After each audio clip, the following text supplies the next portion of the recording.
pour information, on va passer sur un exercice très original puisqu'il va être minuté. Je suis désolé, je suis le seul auquel je n'ai pas appliqué le minutage et je m'en excuse auprès de mes collègues. Pour passer donc sur la notion de l'organigramme. Puisque comme on vous l'avait évoqué dans la première partie, nouvelle équipe, nouveau regard, nouveau projet, nouvel organigramme. Cet organigramme, vous l'avez sous les yeux. Les personnes qui sont soulignées sont les élus. Les personnes qui ne sont pas soulignées sont des chargés de mission. C'est un statut qu'on a décidé de mettre en place pour pouvoir s'appuyer sur une équipe plus large, des compétences plus larges et pouvoir justement permettre à chacun de s'épanouir dans son action bénévole. Mais évidemment, ce ne sont pas que des personnes, donc que vous retrouvez dans les deux piliers qui sont la vie sportive et badminton et société. Et puis vous avez au centre tous les services supports qui fonctionnent en transversalité et qui permettent l'accomplissement des missions de la fédération. Mais ce sont aussi évidemment des commissions et des groupes de travail qui sont répartis dans les différents secteurs pour vous permettre, vous, licenciés, de contribuer à cette démarche-là. Et donc, on va maintenant rentrer dans le détail de cet organigramme et je vais passer la parole à Aline, secrétaire générale de la fédération.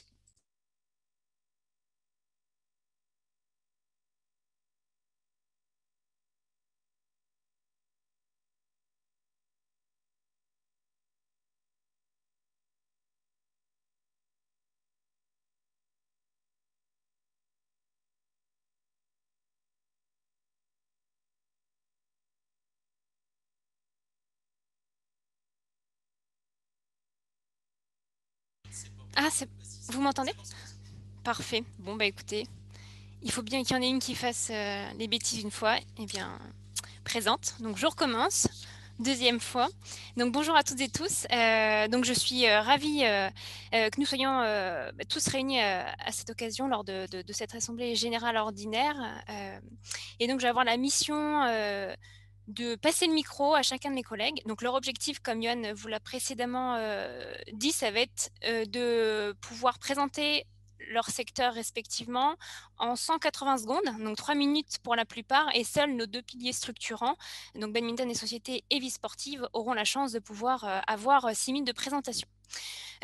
Juste un dernier petit mot, et promis après je lâche le micro. Je profite de ce moment pour adresser un grand merci vraiment à Céline et Émilie pour leur grande implication au quotidien pour notre fédération.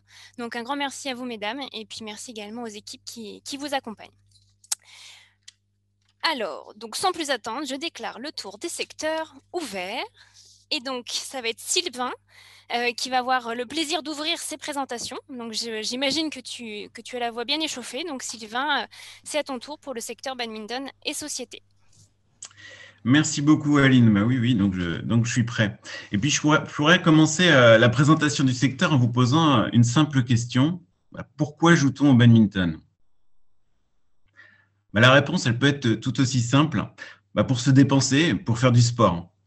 Mais quand on y réfléchit, parce que réfléchir, c'est ce que nous faisons tous au travers de notre engagement bénévole, le badminton, ça ne se résume pas à ça. Pourquoi est-ce qu'on se rend dans un club associatif plutôt que dans une structure lucrative pour jouer au badminton? Certainement parce qu'on y trouve une plus-value. Le badminton enrichit nos vies.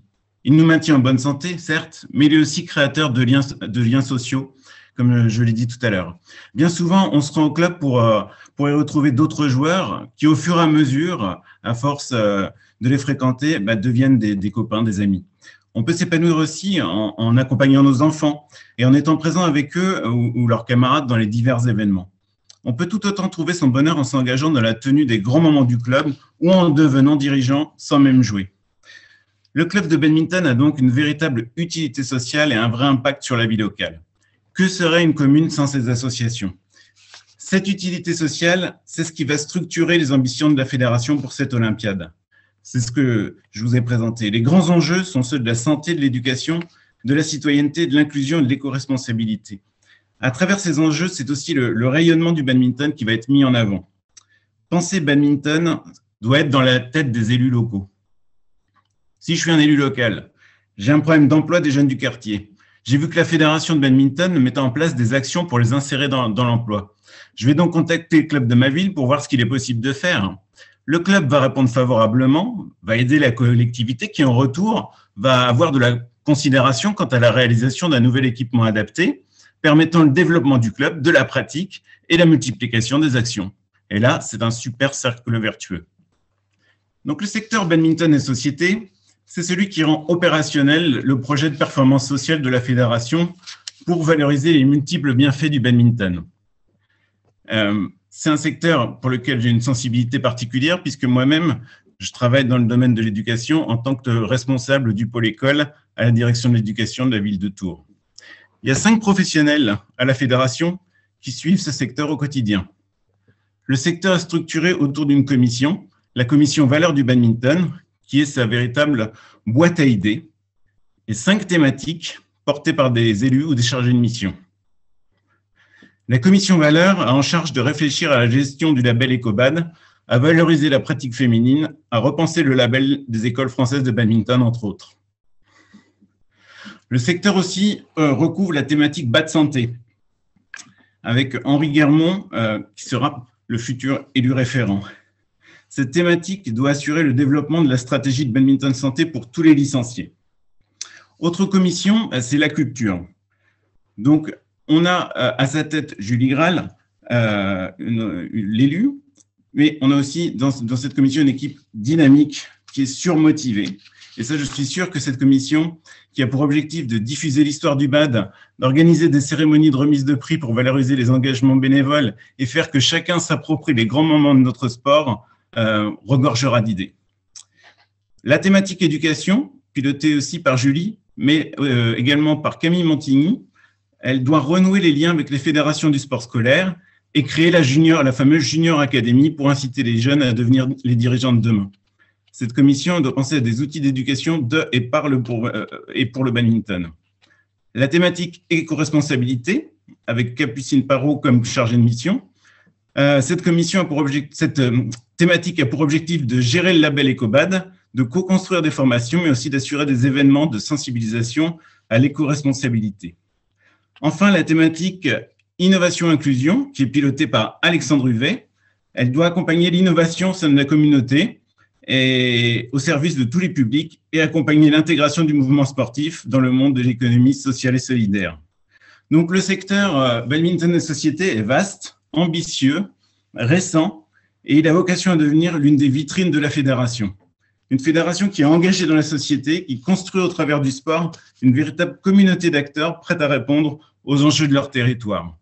Avec la perspective des Jeux Olympiques de Paris en 2024, c'est toute la question de l'héritage de cet événement exceptionnel qui sera au cœur de nos réflexions et de nos travaux. Je vous remercie.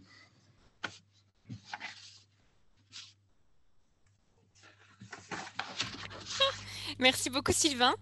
Quel talent, dis donc, tu as respecté en plus le timing, on est très large. Donc maintenant, je vais passer le micro à Laurent. Donc Laurent, à ton tour de jouer, tu as 6 minutes pour présenter ton secteur vie sportive. Ok, bonjour à tous. Donc du coup, je vais me présenter rapidement. Donc je suis donc Laurent Constantin, j'ai 32 ans, je suis ancien joueur de haut niveau en badminton. Aujourd'hui, je suis entraîneur, directeur technique d'un club et également formateur. Donc du coup, et maintenant, je suis vice-président exécutif à la vie sportive. Donc, pour vous présenter la vie sportive, donc, nous avons 6 thématiques dans le pilier. Donc, 2 commissions, 3 sous-commissions et 2 groupes de travail. Donc, la première thématique, c'est les disciplines associées qui ont pour objectif du coup de conquérir des nouveaux publics. Donc, au travers de disciplines associées comme le racquethlon, plume foot, cross-minton ou sinon des pratiques associées telles que le air badminton ou le fit-minton. Donc, l'élu référente sur le secteur, c'est Laurence Lecoedic, du coup, qui est vice-présidente également. Donc, elle sera épaulée par Jean-Brice Montagnon, qui sera chargé de mission. Il est également membre du conseil d'administration de la Ligora, également fondateur et président de l'association des racquethlons et également aussi un ancien membre des équipes de France jeunes de badminton. Donc, Le deuxième pilier, donc, c'est les officiels techniques. Ils ont comme objectif, comme vous le savez, donc les bons déroulements des compétitions, mais ils ont également un aspect représentativité du badminton tricolore à l'international. Donc, l'élu qui sera référent sur le domaine, c'est Cyril Berton. Cyril, qui est lui-même aussi officiel technique, donc il est juge-arbitre et arbitre certifié. Également formateur officiel technique fédéral. C'est un ancien vice-président de la Ligue de Martinique et il fait partie aussi de nos référents des territoires d'outre-mer. Pour le troisième pilier, donc du coup, c'est le secteur des équipements. Il est géré par Paul-André Tramier, qui est l'un de nos anciens présidents, donc il est chargé de mission sur le sujet, avec Xavier Vorus. Et donc du coup, l'objectif de ce pilier, donc, c'est de favoriser le développement du badminton au travers d'infrastructures dédiées. Il participe également à une réflexion sur les nouveaux modèles économiques des clubs, qui est un point essentiel, et il met à jour aussi les schémas nationaux des équipements de badminton. Donc le quatrième pilier, il s'agit de l'événementiel. Donc il a comme objectif de valoriser le BAD français au travers d'événements fédérateurs tels que les IFB. Il apporte également aussi un soutien aux organisations de compétition telles que les championnats de France ou bien l'Orléans Master que vous connaissez. La personne qui sera référente sur le domaine, c'est Julien Lafay. Julien qui a une grosse expérience dans le domaine, mais également aussi en tant que dirigeant de club. Donc, il a été président de club pendant 10 années, président de ligue également, et aussi élu FFBAD. Et dans sa vie perso, il est également chef d'entreprise. Il sera épaulé par Sylvain Souza, du coup, qui, après 17 années à la fédération, est maintenant chargé de mission. Donc, je vais me dépêcher un petit peu, il reste 2 minutes 30. Donc, le cinquième, donc, c'est la pratique compétitive. Donc, du coup, il sera géré par François Machavoine. François qui a été vice-président, vice-sportive de clubs, de comités, de ligues, de fédés, de la fédération, pardon. Et aujourd'hui, donc, du coup, il se retrouve chargé de mission et son objectif, donc, du coup, c'est de diversifier la pratique, proposer des nouveaux formats de compétition et également, il veille à la pertinence du classement. Et le dernier pilier, donc du coup, il s'agit du haut niveau. Le haut niveau qui est un pilier clé quand même sur la partie vie sportive. Il sera géré par 2 élus. Donc du coup, la première, c'est Agnès Chaquin, qui est également une ancienne élue de la Ligue de Bretagne. L'autre personne référente, c'est Roland Boisjol. Donc c'est une personne très impliquée dans ces différentes instances au niveau de sa région d'Alsace. Donc l'objectif pour le haut niveau, donc du coup, c'est de favoriser la performance sportive, mais également la haute performance à l'international et au travers de la mise en place du fameux PPF que Johan a pu parler au début, mais donc du coup, c'est le PPF sportif pour ce point. Donc du coup, on va passer sur les commissions. Donc on a 2 commissions. La première commission, c'est la vie sportive, donc qui est gérée par moi-même. La deuxième, c'est celle des officiels techniques, gérée par Cyril Berton. Derrière, on a 3 sous-commissions, donc une qui est haut niveau, qui est gérée par Roland Boisjol. La deuxième, c'est celle qui est liée aux interclubs nationaux, qui est gérée donc du coup par François Machavoine. Et la dernière, c'est l'événementiel, qui est géré par Sylvia Souza. On a créé également 2 groupes de travail. Le premier groupe de travail correspond sur le top 12. Donc, l'objectif, c'est de proposer une réforme du top 12 très rapidement. Et qui est géré par François Schmitt, qui est entraîneur dans le club de Mulhouse. Et le dernier groupe de travail, c'est celui du Air Badminton, qui est géré par Aurélien Cordeau, qui est agent de développement au sein de la fédération. Enfin, je termine juste rapidement pour dire que l'ensemble des élus de ce secteur travaillent fortement en lien avec les salariés de la fédération, ainsi qu'avec la DTN, et notamment avec Fabrice Vallée, qui est donc du coup DTN adjoint à la vie sportive. Et voilà, j'ai terminé, et a priori, je suis dans les temps, et je te repasse la parole, Aline. Waouh, bravo, merci beaucoup Laurent, on time. Donc merci à toi. Je ne sais pas si vous avez entendu ce formidable buzz. Donc maintenant, on continue. Donc c'est au tour de mon binôme Mathieu. Mathieu, à toi de présenter notre secteur administration et animation d'équipe. À toi. Ok.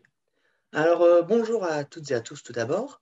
Donc, dans le cadre de notre secteur donc d'administration et d'animation d'équipe, notre objectif est d'assurer le bon fonctionnement de la fédération par une clarification de la répartition de l'ensemble des rôles, en soutenant l'ensemble des secteurs fédéraux d'un point de vue administratif, en assurant notamment la logistique des réunions, que ce soit du conseil exécutif, des commissions, des groupes de travail ou des assemblées générales, et d'un autre point de vue, de celui de l'animation d'équipe, afin de favoriser la cohésion entre les équipes bénévoles et professionnelles. Pour cela, notre secteur est composé d'un côté de bénévoles, qui correspondent au secrétariat général, donc Aline Pilon, ainsi que moi-même.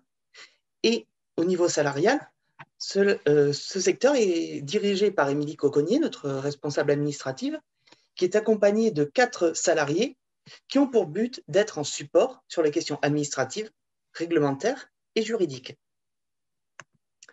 Dans le cadre du fonctionnement de ce secteur, 4 commissions sont rattachées.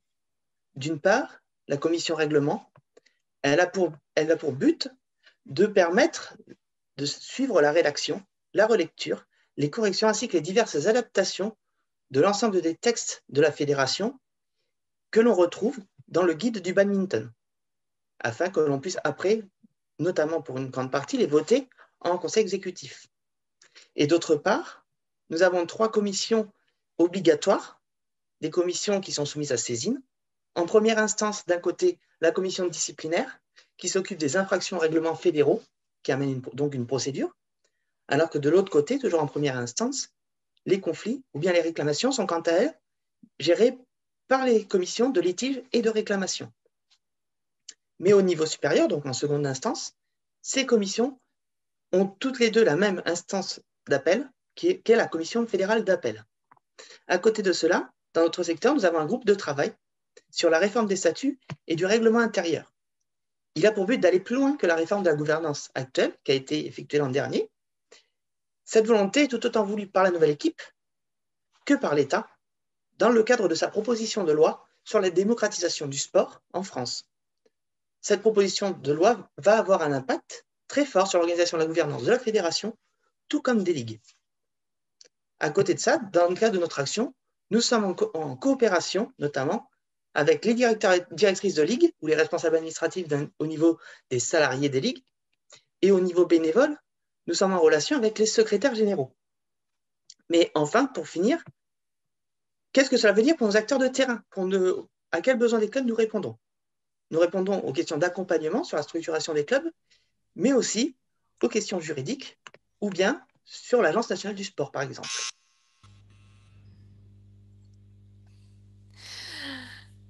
Mathieu, tu viens d'écouler le temps imparti. Pile poil. Bah, écoute, c'est parfait. Un grand merci à toi. Et donc, il est maintenant l'heure de donner le micro au secteur finance et économie du badminton. Donc, Jules Audrey, à vous les studios. Bonjour à tous, ravi d'être avec vous aujourd'hui. Donc, Jules Ardian, co-trésorier de la fédération, et je suis épaulé avec Audrey Baron sur ce secteur. Donc, on est globalement sur notre secteur. Ce qu'on va essayer de repenser va se découper en 3 phases. Il y a évidemment toute une partie que vous connaissez qui est déjà au menu de demain de façon assez conséquente, mais qui est de faire tourner la boutique, dirons-nous, côté finance, de pouvoir sortir des budgets, les comptes annuels, et d'aider l'ensemble des salariés sur ce secteur à améliorer toute notre façon d'agir de ce point de vue-là. Il va y avoir une deuxième partie qui va s'articuler autour de comment animer finalement le réseau financier des organes déconcentrés, des clubs, de pouvoir proposer des référentiels aujourd'hui pour analyser dans les clubs, dans les comités et dans les ligues ce qu'on souhaite faire, comment vont financièrement les différents organes qui composent notre communauté. Et puis le troisième point va va toucher au modèle économique, hein. On en a beaucoup parlé et on en parlera beaucoup plus demain, mais aujourd'hui, on se rend compte que notre modèle économique qui repose principalement sur le fruit des licences, finalement, c'est une économie de rente qui n'a pas poussé la fédération à innover grandement du point de vue financier et il est l'heure pour nous d'attaquer une nouvelle étape de notre vie et de fédération et de transformer aujourd'hui la façon dont est rémunérée la fédération et comment elle se rémunère.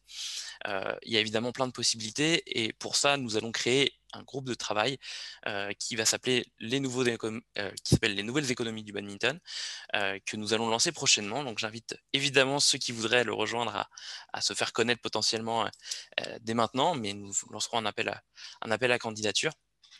Et puis nous créerons aussi un club, celui de l'économie du badminton, qui aura pour but de regrouper l'ensemble des acteurs non pas fédéraux, mais privés du monde du badminton pour travailler avec eux. On a eu un exemple très récemment hein, avec la crise, le lancement du Air Badminton, pour pouvoir fluidifier aujourd'hui la volonté fédérale et qu'elle puisse se traduire avec les partenaires économiques qui nous entourent. Et puis évidemment, nous allons travailler pour cela, avec l'ensemble des réseaux, des organes déconcentrés, des trésoriers de ligue, et on espère aussi pouvoir aller plus loin vers les trésoriers de comité et potentiellement demain pouvoir toucher les trésoriers de club. Voilà, donc on a 4 belles années et un gros sujet, je dirais, devant nous, mais un sujet qui va nous emmener vers une nouvelle étape de la fédération. Ok, merci beaucoup Jules, quelle maîtrise du temps, bravo. Et nous avons hâte d'en savoir un peu plus demain sur votre secteur. Audrey, ça va être à ton tour maintenant pour nous présenter le secteur communication et marketing. Donc tu as 3 minutes, à ton tour. Je te remercie. J'espère que donc bonjour, bonjour à tous. Donc, en charge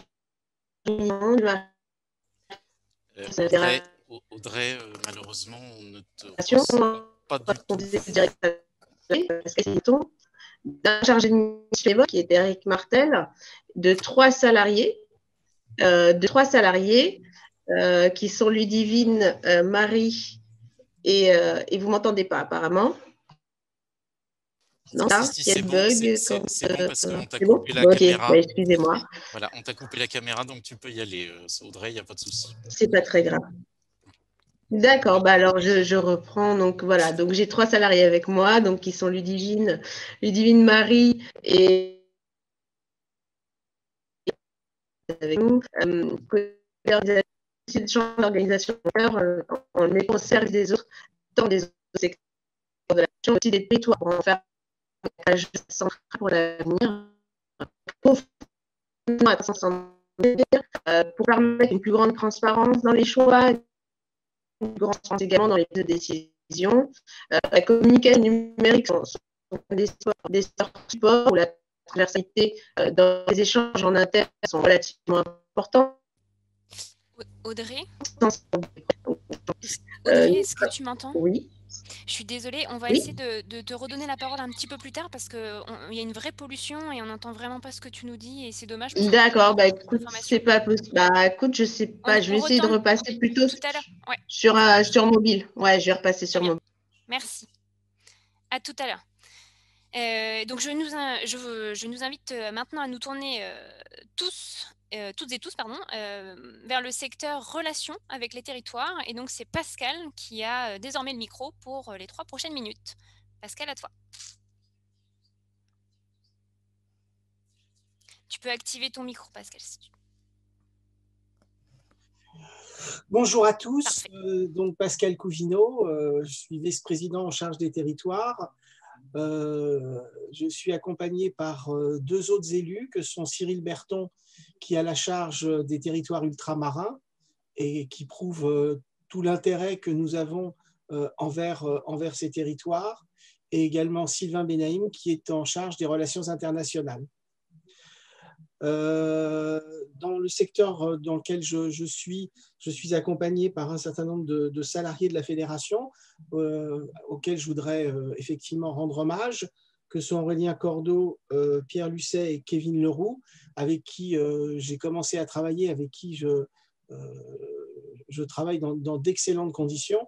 Et je voudrais également aussi remercier la collaboration que j'ai avec Cyril Gombrowicz, qui est DTN adjoint en charge des territoires et avec qui je considère une excellente relation parce que c'est quelqu'un de très, très grande valeur. Quelles sont les missions qui sont les nôtres dans le secteur relations avec les territoires? Eh bien, c'est de fédérer la communauté du badminton autour du projet sportif et fédéral. Notre mission, c'est aussi de repenser le dialogue de gestion et on va s'y atteler dans les prochaines semaines. C'est d'animer le réseau des organes déconcentrés et puis c'est d'essayer, dans la mesure du possible, de renforcer et de développer l'influence du badminton français à l'international et dans les territoires ultramarins. Nous avons au sein de notre instance une commission qui est la commission territoire et on va travailler dans les mois qui viennent, notamment sur le dialogue de gestion, puisque chaque année nous rediscutons de ces budgets et notamment avec cette commission, sachant que, pour information, nous avons fait en sorte cette année que, malgré la baisse importante du nombre de licenciés qui aurait dû conduire à une forte baisse du dialogue de gestion, nous avons souhaité le conserver à un niveau équivalent pour permettre effectivement aux structures déconcentrées de ne pas voir de baisse dans l'aide que nous pouvions leur apporter et dans les actions qu'ils voulaient mener. Avec qui on est aussi amené à travailler, je vais essayer de terminer dans les temps, c'est les directeurs généraux des ligues, les licenciés qui sont des élus dans les collectivités territoriales et l'ensemble des représentants du badminton dans les conférences régionales du sport. Voilà. Parfait, Pascal. Un grand merci à toi.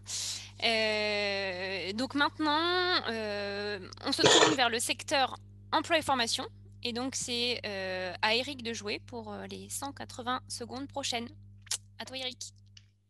Merci. Bonjour à tous. Philippe Mérieux a dit « Apprendre, c'est avoir un projet. C'est se projeter différent dans l'avenir. » Pour ce faire, aujourd'hui, Formabad est un secteur transversal et il souhaite concourir à l'amélioration de l'efficience de la FFBAD, notamment au décloisonnement et de manière proactive. J'ai la chance d'avoir une équipe complète et diverse avec un directeur technique national adjoint, 3 conseillers techniques sportifs, 4 salariés, un chargé de mission. Alors aujourd'hui, Formabad, l'emploi et la formation, qu'est-ce que c'est? Il y a 5 pôles. La formation des formateurs, la formation des techniciens encadrants, bénévoles et professionnels. Il y a aussi la formation des dirigeants, la formation des officiels techniques et enfin d'autres formations transversales aux différents acteurs du badminton. La partie emploi est-elle découpée en d'autres parties? L'Observatoire de l'emploi et de la formation, le Centre de ressources fédérales, qu'il soit pour les employeurs ou pour les indépendants. Enfin aussi, le plan emploi fédéral dont on vous a parlé tout à l'heure. Cette année, nous lançons également la chaîne YouTube Formabad TV, où chaque semaine, vous découvrez de nouvelles vidéos qui sont constituées dans 8 playlists. Vous avez aussi pris connaissance de la collection Amphora, avec l'apparition de 3 ouvrages en 2020, un 4e projeté sur 2022 et un 5e en cours de réflexion. Formabad, cette année, a un objectif en particulier qui s'appelle Calliope. C'est une certification qualité. Cette certification sera obligatoire à partir du 1er janvier 2022 et nous la planifions pendant l'été 2021. Elle sera obligatoire pour obtenir notamment des financements publics et paritaires. Alors, cette certification, nous serons évalués sur 7 critères. Communiquer sur son offre de formation, proposer des formations adaptées aux besoins, accompagner et suivre les apprenants à chaque étape, offrir un écosystème favorable aux apprentissages, former toute l'équipe de l'organisation de formation, s'investir dans son environnement professionnel et enfin écouter et prendre en compte les feedbacks, bons ou mauvais. Calliope, j'ai sauté. La transversalité va se traduire aussi par des éléments simples. Participer à la création du wiki avec Badminton Société et la communication. La Junior Academy. Participer au groupe de travail des disciplines associées. L'organisation des webinaires tout sujet. S'intégrer à la stratégie événementielle. Une réflexion aussi autour du plan emploi fédéral et notamment une part orientée vers la performance sociale. Participer à la cellule relance et animer les différents réseaux de référents. Je vous remercie à tous pour votre attention. Merci beaucoup Eric et bravo pour ce timing. Johan était prêt à buzzer. Donc maintenant, je vous invite à porter notre attention sur le secteur de Gilles, celui donc des JOP 2024. J'espère que tu es prêt à relever ce défi des 180 secondes. Gilles, c'est à toi. Oui, je vous remercie. Bonjour à tous et à tous. Donc, je vais vous présenter le secteur Jeux olympiques et paralympiques 2024, appelé aussi JOP 24. Donc, nous avons une feuille de route qui est de réussir les Jeux de 2024 en matière de résultats sportifs et d'héritage à travers un plan d'animation des territoires. Nous voulons agir avec la communauté des badistes en lien avec les labels attribués par le COJO, que sont Terre de Jeux ou Génération 2024. De contribuer à l'Olympiade culturelle, construire et coordonner un réseau de référents et enfin de valoriser les actions du comité olympique et paralympique, profiter des moyens financiers qui nous mettent à disposition au travers du fonds de dotation. Donc nous avons des moyens humains dans ce secteur qui sont les deux élus que Johan et moi-même soyons là, et un chargé de mission qui est Richard Remond, et assisté de Olivier Bim, qui fait partie de la DTN, et de Johanna Ionica, qui est une personne qui est arrivée en service civique auprès de la fédération. Voilà, la communauté badiste devrait se saisir de l'opportunité de ces Jeux afin que le badminton sorte grandi. Aussi, le secteur JOP, avec les autres secteurs concernés, doit vous proposer des actions et animations sur toute l'Olympiade avec un objectif principal qui est l'héritage. La précédente équipe avait déjà travaillé sur les JOP 24 et pris des engagements avec le COJO, et avec qui nous sommes actuellement en très étroite collaboration. La FFBAT a été valorisée Terre de Jeux le 26 juillet 2019 et nous avons pris des engagements sur un certain nombre d'actions que nous poursuivons.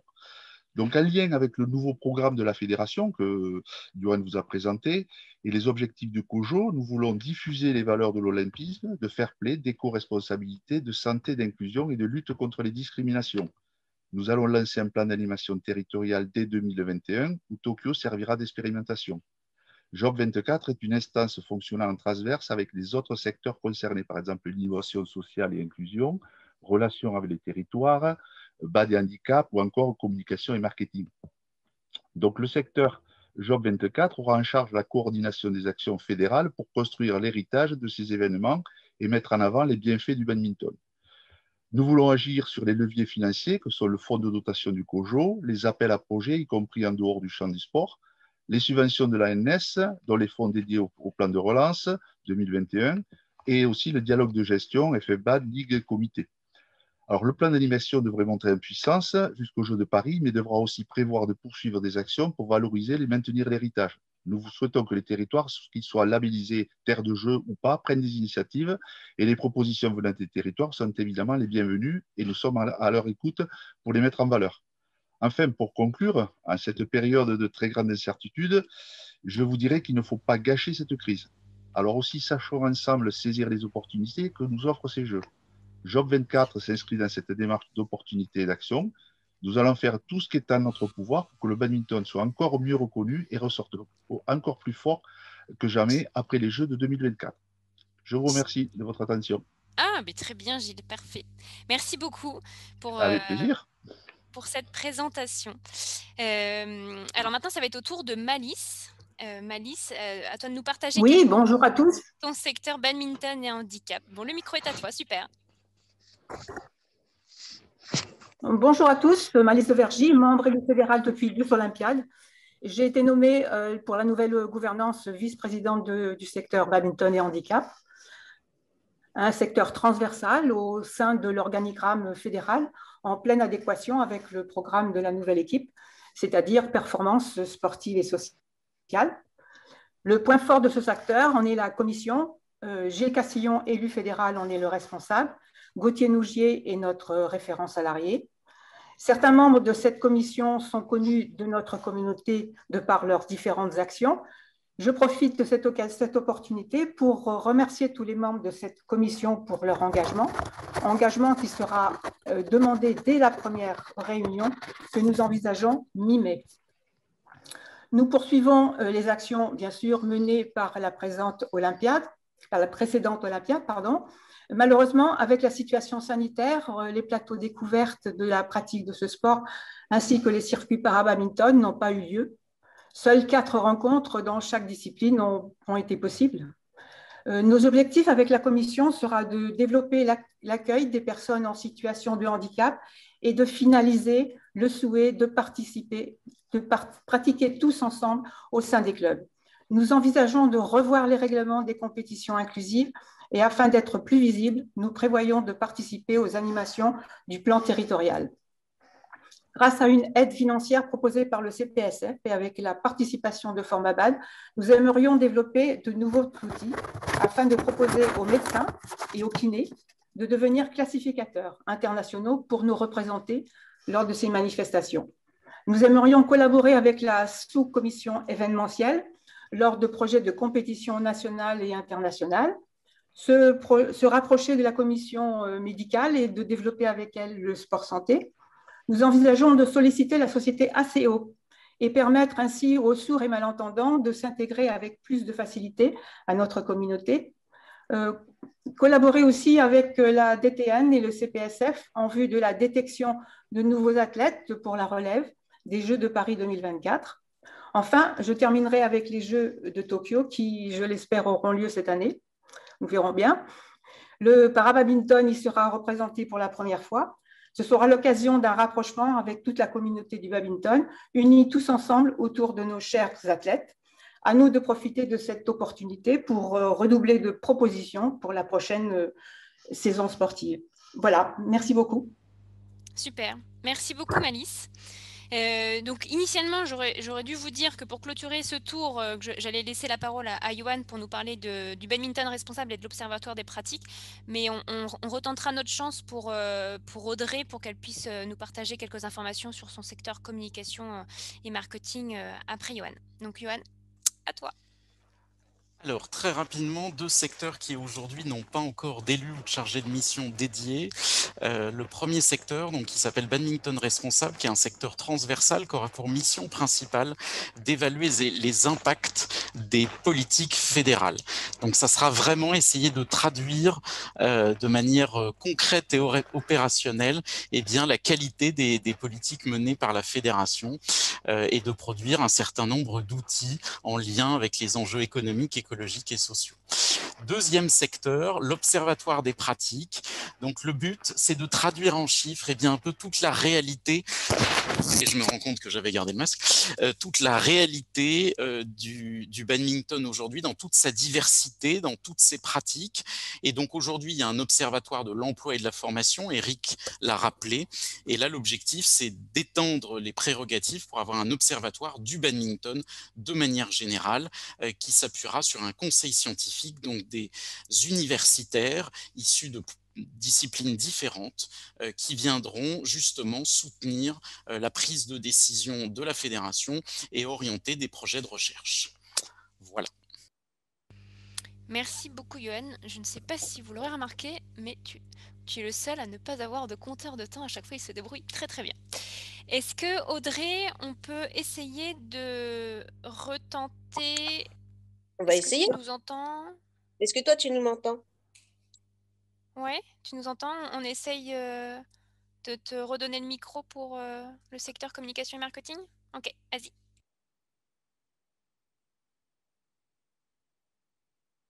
Remets ton micro. Ah, là, vous m'entendez? Est-ce que vous m'entendez? Vas-y, vas-y. Ah, ok. Ok, excusez-moi. Bon, bah désolé, la communication a des problèmes de connexion. C'est comme ça, je voulais finir effectivement dans le bêtisier. Donc voilà, je suis Audrey Legrand, la vice-présidente en charge de la communication, du marketing et du numérique au sein de la fédération. Je suis accompagnée dans ma mission avec une équipe composée donc des 2 directeurs salariés qui sont Pascal Wistein et Céline Berton, d'un chargé de mission bénévole qui est Éric Martel, de 3 salariés qui sont Ludivine Marie et Guillaume, et d'un consultant informatique qui est donc Renaud. À ma prise de fonction, j'ai décidé de changer l'organisation du secteur en le mettant au service des autres, tout simplement pour à la fois des autres secteurs de la fédération, mais aussi des territoires, pour en faire en fait un acteur majeur et central pour l'avenir, avec un fonctionnement en fait à 360 degrés qui permet une plus grande transparence dans les choix et dans les prises de décision. La communication et le numérique sont des secteurs quand même supports où la transversalité des échanges en interne sont relativement importants, voire essentiels pour le bon déroulement des projets. Donc, on travaille sur des aspects effectivement de diffusion et de gestion de l'information, tant d'un point de vue interne qu'externe. Et pour mener à bien tous ces objectifs, on sera assistés prochainement de 3 commissions bénévoles, la commission communication, la commission accompagnement des joueurs de haut niveau et la commission numérique, dont je remercie d'ailleurs toutes les personnes ayant candidaté précédemment pour nous rejoindre.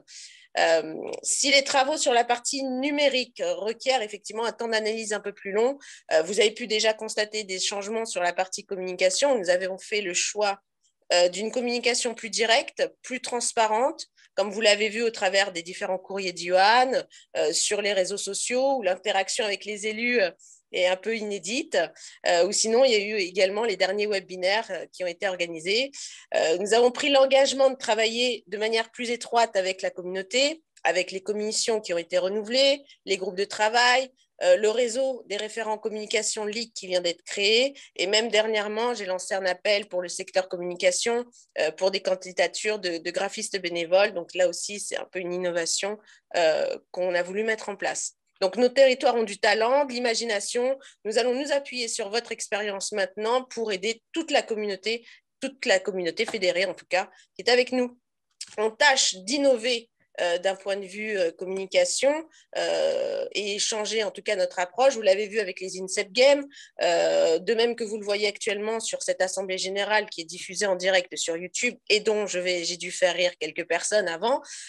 Nous avons d'autres projets bien sûr que nous allons porter et vous apporter pour aider au rayonnement du sport.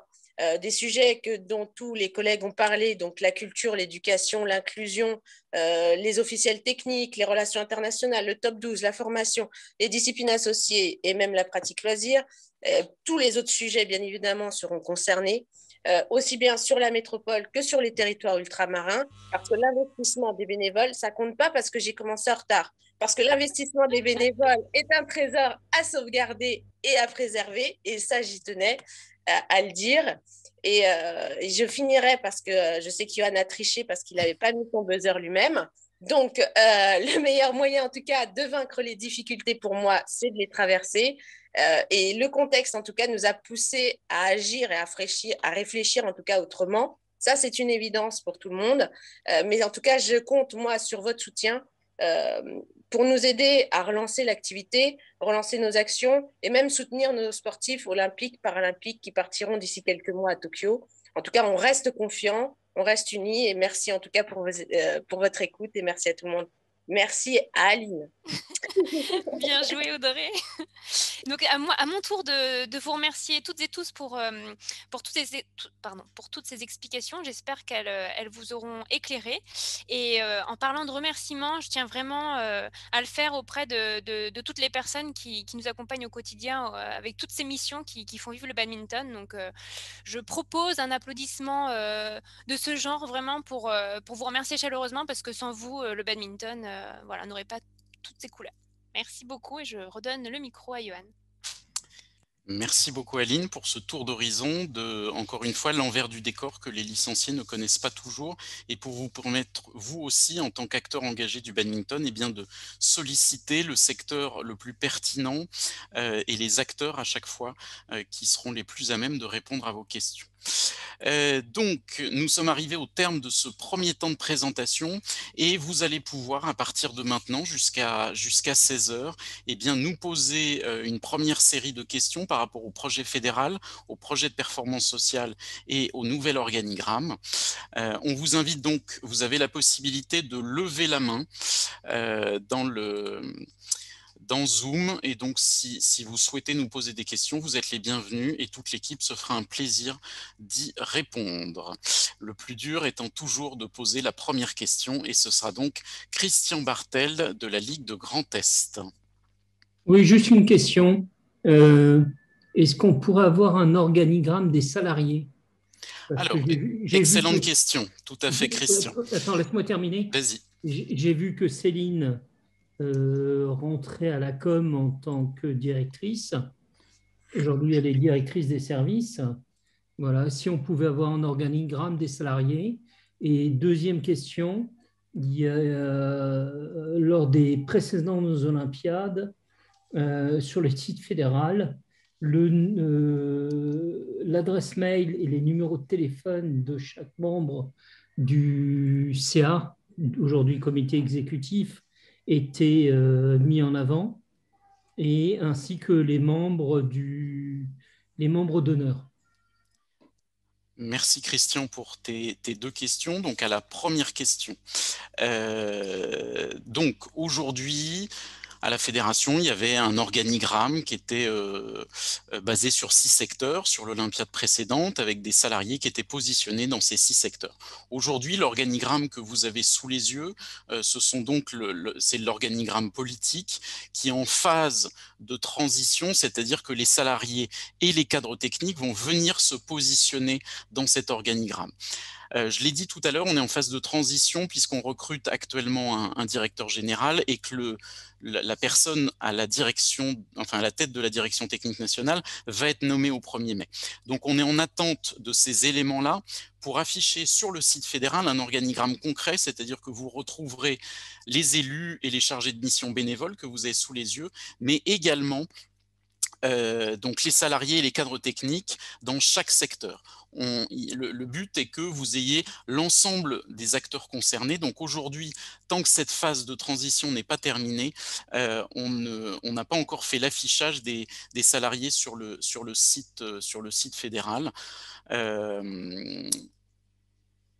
En revanche, pour Céline, alors Céline a été affichée dans le secteur communication et marketing parce qu'aujourd'hui c'est elle qui est chef de projet sur le numérique, donc elle collabore, mais elle demeure responsable des services. C'était une indication sur ce secteur-là, sur sa collaboration extrêmement productive sur le sujet. Donc tout ça sera affiché sur le site fédéral, encore une fois, de même que le projet fédéral. On achève juste la période de transition. Voilà pour cette première question.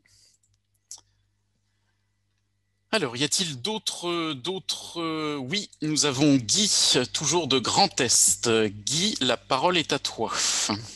Oui, bonjour Johan, bonjour membres de la Fédé. Alors, j'ai écouté votre programme et je suis étonné parce que vous avez très peu parlé de la féminisation et du sport santé. Donc ça, c'est la première chose. J'ai été un peu étonné parce que c'est quand même des directives gouvernementales. Et ensuite, je voulais juste, comme je l'ai fait à l'Assemblée générale de la Ligue, je ne veux pas rentrer dans une polémique, je remonte juste les dires des licenciés, des présidents de clubs, parce qu'actuellement, je vais vous expliquer en gros, on a un plan de relance au niveau départemental. Voilà, et j'appelle chaque président, alors vous, bien sûr, au niveau national, vous ne pouvez pas le faire, on est proche du territoire, et j'appelle chaque président de club pour avoir la situation financière du club, la situation morale, et je les sensibilise à baisser leurs cotisations pour les personnes lésées. Alors, nous, dans notre plan de relance, on va les aider. Je ne demande pas un remboursement ou quoi, parce que ça a été mal perçu quand je l'ai dit à l'Assemblée générale de la Ligue.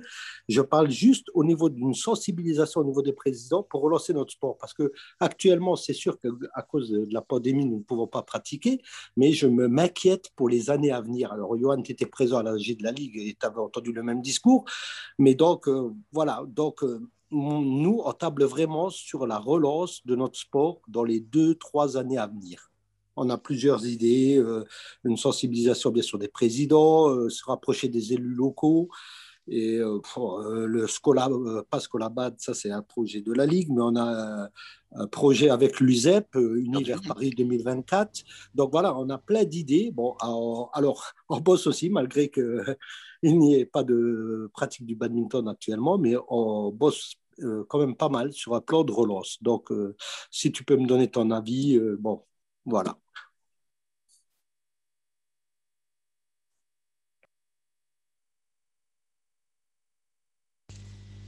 Est-ce que vous m'entendez?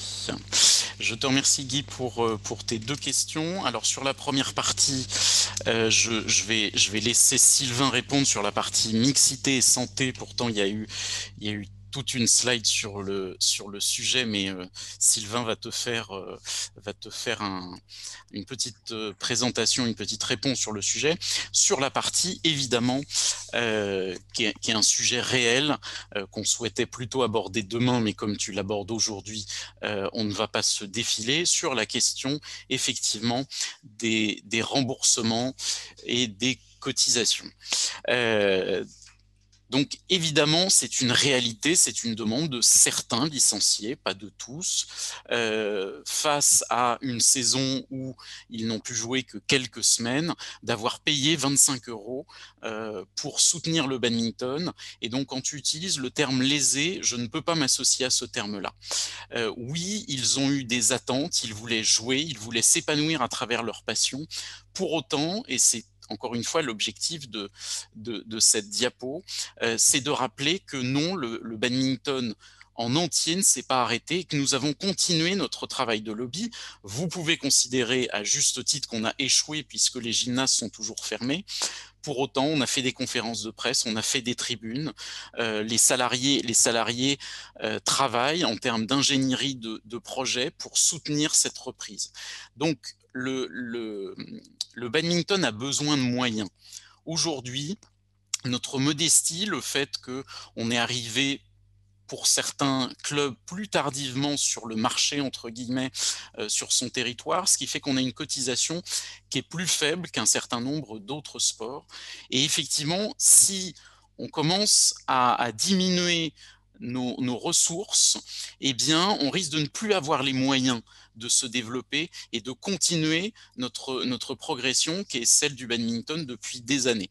Donc nous, c'est évidemment quelque chose qu'on ne peut pas balayer d'un revers de manche puisqu'il y a une demande réelle.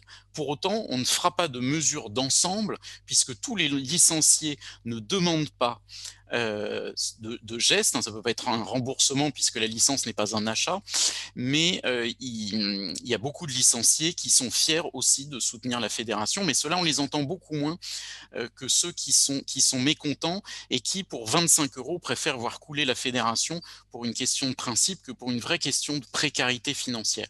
Il y a pour autant des familles qui sont dans une situation économique très compliquée. Et celle-là, l'État a annoncé cette semaine le lancement d'un passeport, et j'y reviendrai dans mon rapport moral demain, et la ministre l'évoquera très certainement. Et nous, évidemment, à travers les fonds de l'ANS, l'objectif, c'est évidemment de pouvoir soutenir ces populations-là qui sont dans le besoin. De la même manière que vous avez la possibilité, à travers l'ANS, d'aller capter des fonds de développement qui vous permettent, si vous le souhaitez, bien évidemment, faire un geste pour vos licenciés. On n'est pas là pour dire qu'il ne faut pas en faire. On est là pour dire, si vous avez les moyens, que vos coûts fixes ne sont pas trop élevé, que vous avez eu plus de recettes et que vous finissez donc avec un excédent de trésorerie, évidemment, soit vous le réinvestissez dans des projets de développement, soit vous faites un choix à la rentrée prochaine de favoriser la fidélisation et la relicenciation de ces publics-là. Pour autant, il faut faire attention, encore une fois, de ne pas condamner l'avenir du badminton. Tu me diras d'un autre côté, si on se retrouve à 100 000, voire moins à la rentrée prochaine, c'est une vague de licenciements économiques qui attend beaucoup de nos structures. C'est une réalité, donc il y a un pari à faire. Et je respecte encore une fois celles et ceux qui souhaitent tenter ce pari-là.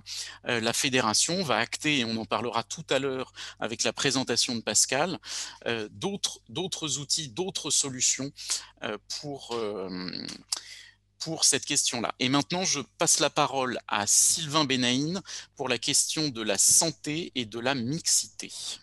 Oui, alors sur la santé, on l'a évoqué, ça fait partie des 4 enjeux forts de notre plan de performance sociale, avec le dispositif de lutte contre la sédentarité qui va être mis en place dès 2022 et qui sera poursuivi en 2024-2028, avec aussi toute une thématique qui sera menée par le médecin fédéral autour des grands enjeux de la santé. Donc, c'est vraiment quelque chose que l'on met en avant. La santé, on l'a pas oublié, je l'avais bien signalé tout à l'heure.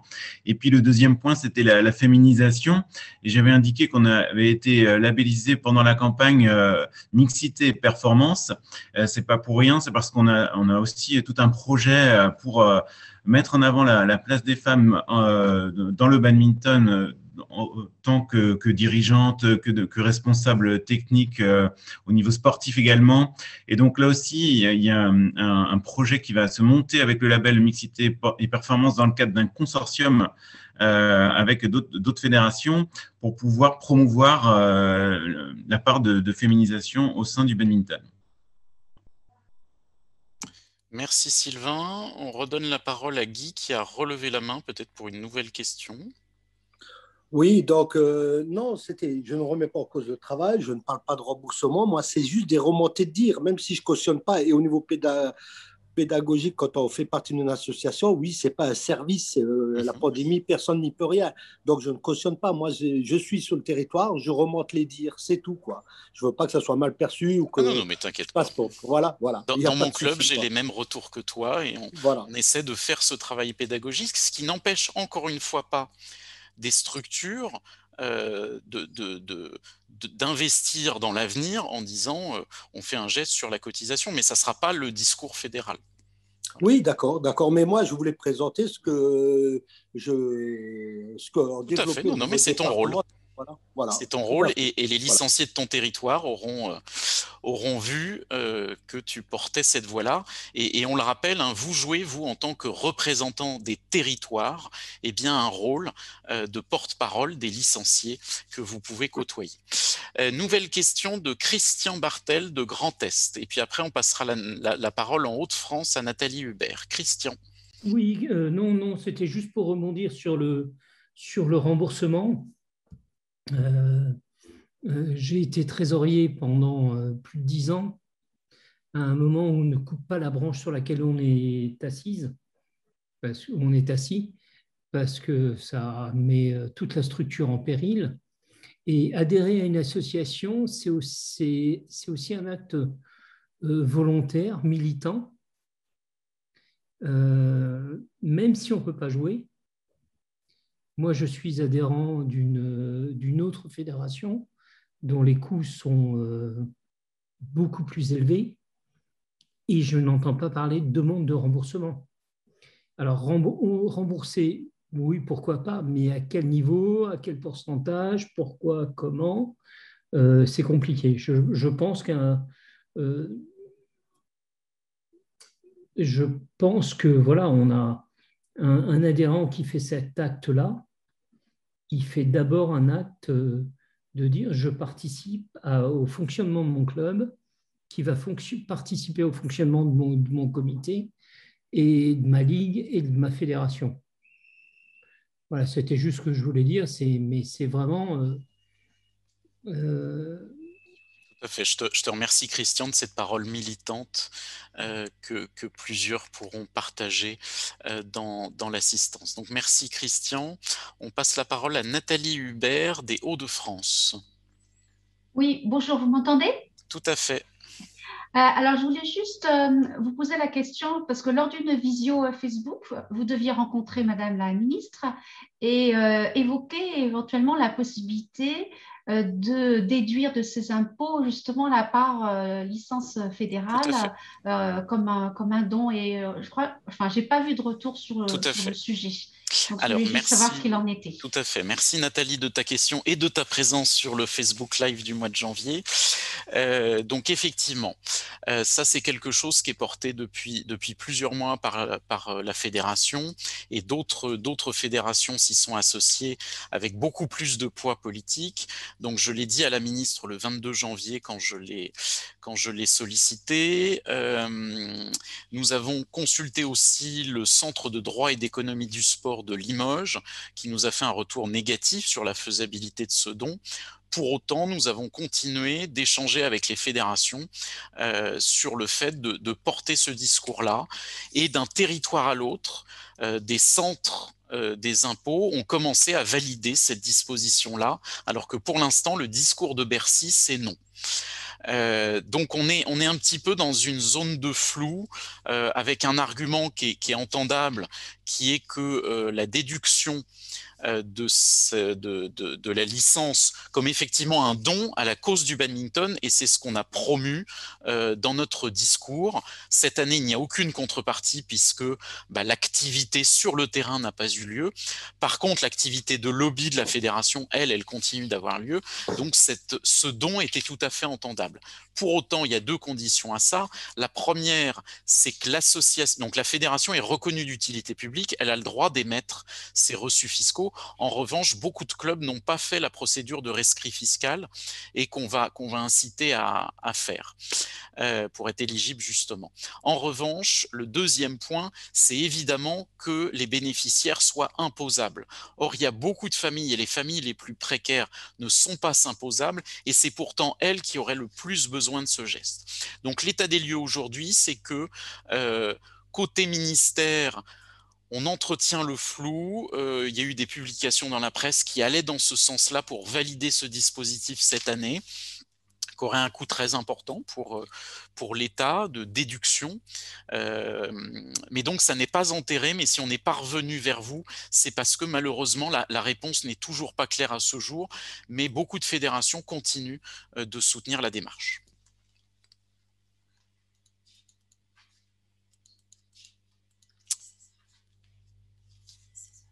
Voilà pour les questions. Donc vous aurez bien évidemment tout au long du week-end. Ah, je vois d'autres mains qui se lèvent. Alors, Maurice Paquet en Île-de-France. Maurice, la parole est à toi.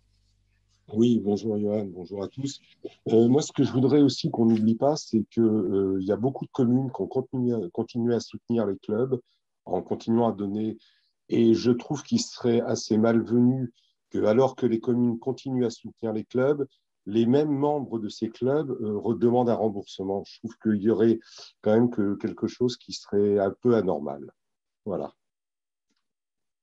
Je te remercie Maurice, et j'en profite pour vous dire que nous allons écrire prochainement à donc l'ANDES, l'ANDIS, l'AMF, donc les représentants des mairies, pour les remercier de ce soutien dans le diagnostic territorial qui a été réalisé par le secteur de Pascal Couvineau.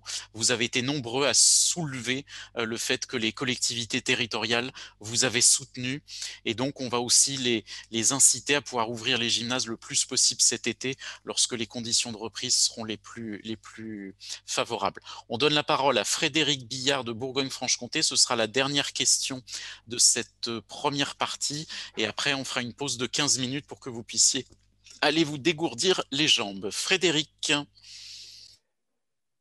Bonjour à tous. Eh ben, tu as répondu à ma question. C'était par rapport à l'ouverture des gymnases cet été, parce qu'on sait qu'il y a beaucoup de gymnases qui ferment pendant les vacances scolaires.